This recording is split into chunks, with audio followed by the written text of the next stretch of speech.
बच्चों, आज का पाठ है समास।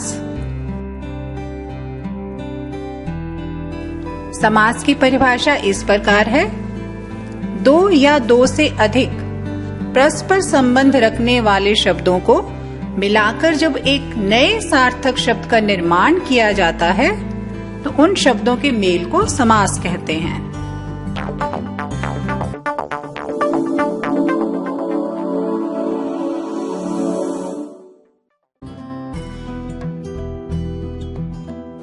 समास रचना में दो पद होते हैं।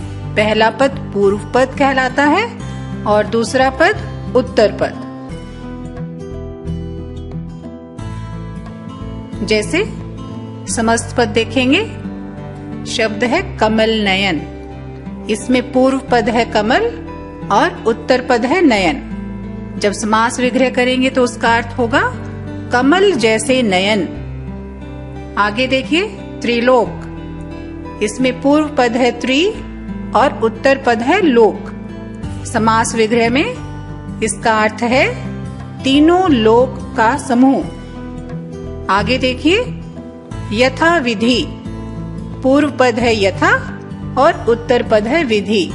समास विग्रह में विधि के अनुसार। समास के 6 भेद होते हैं। पहला है तत्पुरुष।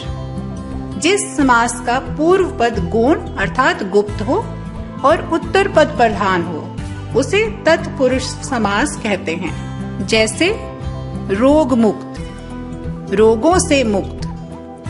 शोकाकुल, शोक से आकुल। प्रेमातुर, प्रेम से आतुर। दूसरा है कर्मधारय समास। जिस समास का पहला पद उपमान और दूसरा पद उपमेय हो वह कर्मधारय समास कहलाता है। जैसे चरण कमल अर्थात कमल के समान चरण।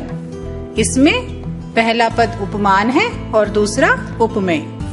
कमल नयन, कमल के समान नयन। तीसरा है द्विगु समास।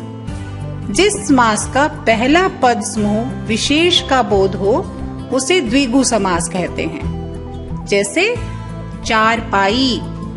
इस शब्द से क्या पता चल रहा है? 4 पैरों का समूह, इसलिए उसे चारपाई कहते हैं। दूसरा है पंचवटी। 5 वटों का समूह।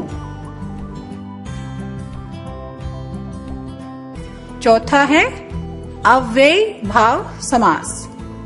जिस समास में प्रथम पद अव्यय होता है और उसी का अर्थ प्रधान हो जाता है।